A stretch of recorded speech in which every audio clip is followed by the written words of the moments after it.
You stole my engineer. That is really inconvenient. I was going to add a nice little backsplash to my marble kitchenette. That engineer's talents were wasted on you, Guildenstern. Unless... Were you thinking herringbone ceramic tile?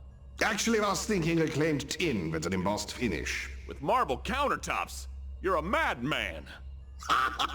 No matter. When I'm president again, nobody will be allowed to criticize my backsplash. Or me. Ever. Why do you even want to be President, Guildenstern? What's in it for you? For me? It's not about me. It's about destiny. Amadeus out. Destiny. Don't know what that means, Agent. I'll have some people look into it. With books. And the internet. Until then, you must continue improving our infrastructure. It's the only way we'll ever build that time machine. All right, Major Milestone. You got it. But how will we rescue the presidents? Where are they even being held? Within the time stream itself. That's why we need the time machine, Agent. Now let's get back to it. Never Stop Sneakin is a stealth game with an arcade feel, released in 2018 by Humble Hearts, the developer behind Dust and Elysian Tale, which is one of my favorite Metroidvanias ever made and a game I should be replaying soon. Never Stop Sneakin will immediately remind you of Metal Gear Solid 1, with its PS1 era visuals, music akin to Snake's outing on Shadow Moses Island, and a number of other cheeky references and jokes. It's half tribute and half parody, being unafraid to glorify Metal Gear exactly as much as it tears it down and makes fun of it. This is great, and if you're a fan of Metal Gear at all, you'll probably appreciate this element of the game.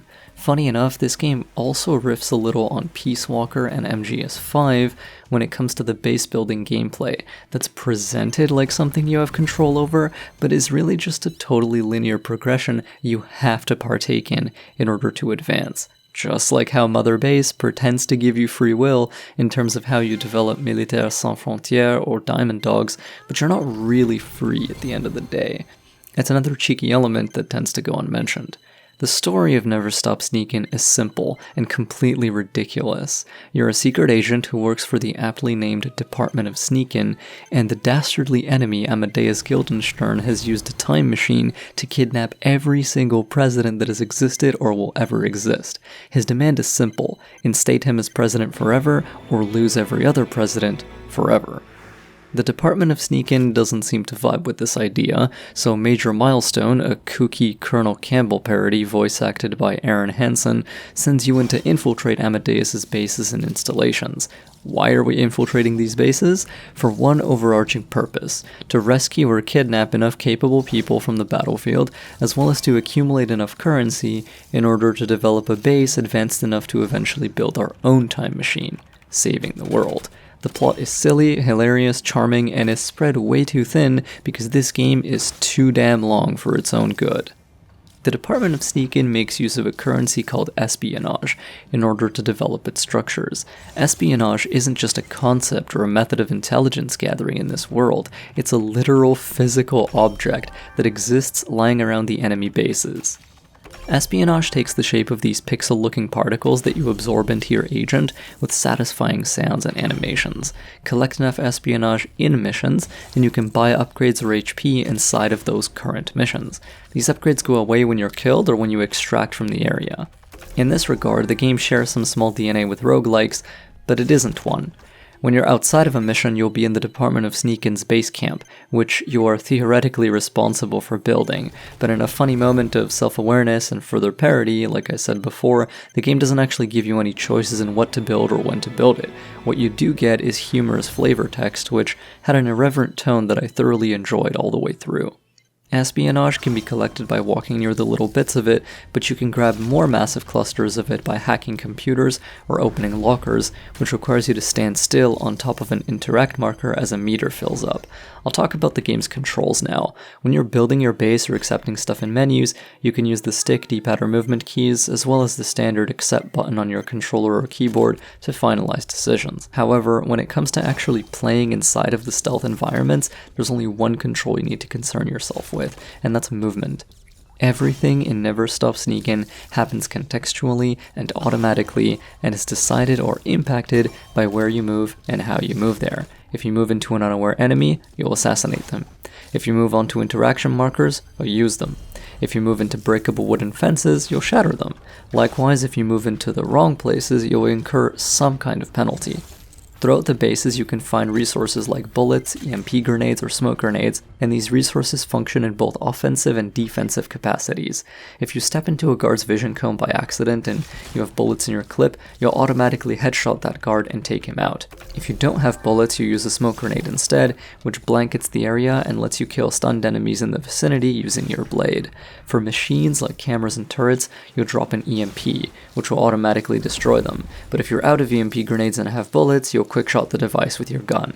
You very quickly get the hang of how this all works. When you have no resources, you want to play safely and carefully.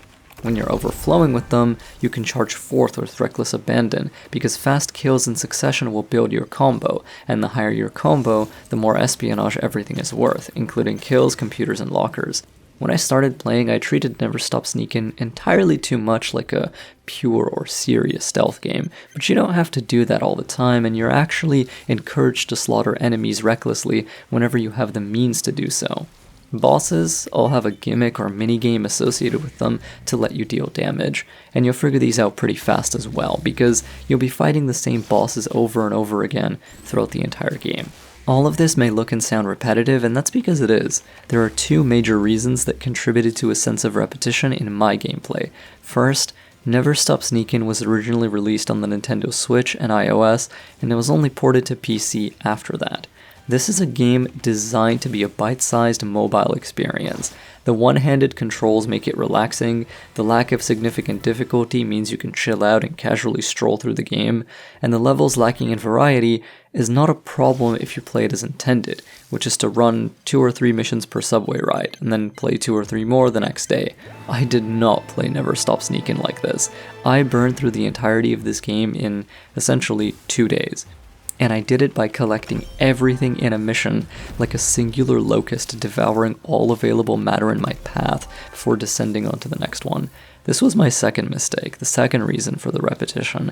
You're not really supposed to play Never Stop Sneakin by killing every guard, collecting every bit of espionage, finding every computer, every locker, and finding everything available on each floor, and that's because doing so starts to take forever in the mid and late game, and starts to not become terribly different.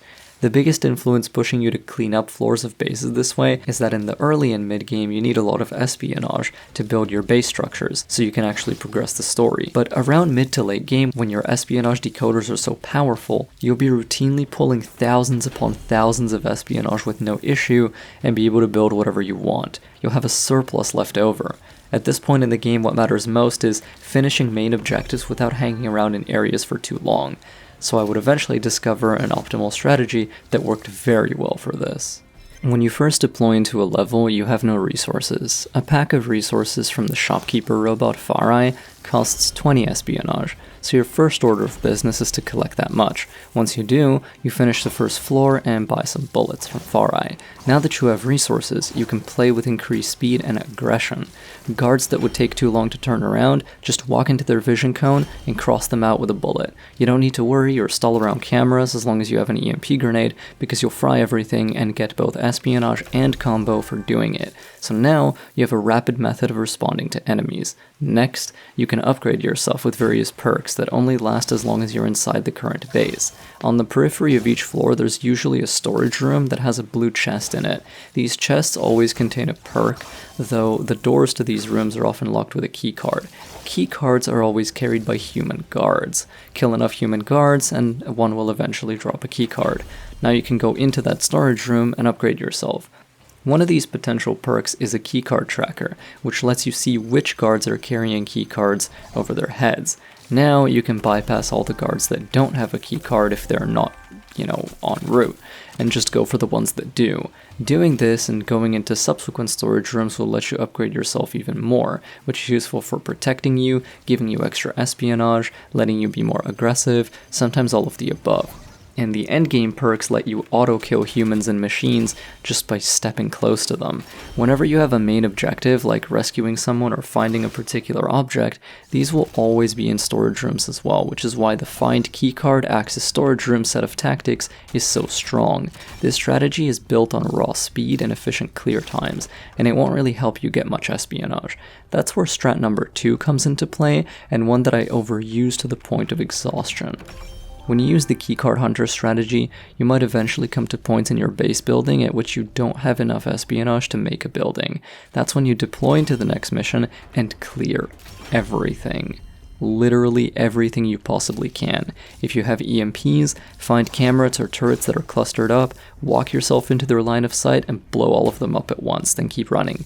When you see guards, stealth kill everybody. Open every locker, hack every computer, find every package, grab every perk, suck up every bit of espionage you can see. Do this once or twice and you'll have more espionage than you know what to do with, especially late game when your espionage decoder, which defines how much espionage you pull away from a base during mission results, is incredibly upgraded. Don't overuse this approach because you will burn out. Never Stop Sneakin is way longer than you anticipate, and it's not varied enough as a game to compensate for that length.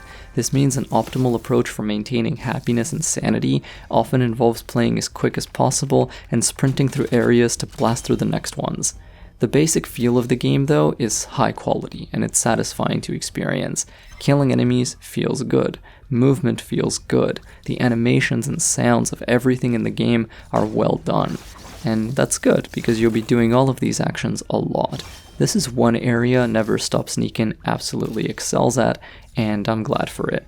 I recommend this game to Metal Gear fans as well as to anyone who's way too into stealth games, as a fun, casual version of the experience you're already used to playing. Funny enough, I also recommend it to people who are bad at stealth games, because while this game is very easy, it also happens to contain some fundamentals that people new to the stealth genre would do well to understand, like patrols, vision cones, how to approach guards, how to move through spaces controlled by guards and cameras, and things of that nature. Playing this game will not make you good at other stealth games, but it will help your mind start to understand basic patterns behind how guards in stealth games work, how they behave on a basic level. That, I think, is a good thing. Baby's first sneak game, you know? So yeah, I enjoyed Never Stop Sneakin. Even though I got really tired of it near the end, I can tell I'll go back and play more of it at some point, just to see how fast I can run through an entire playthrough, being armed with all the knowledge and information that I have now. Thanks for watching. Yeah, never stop sneaking.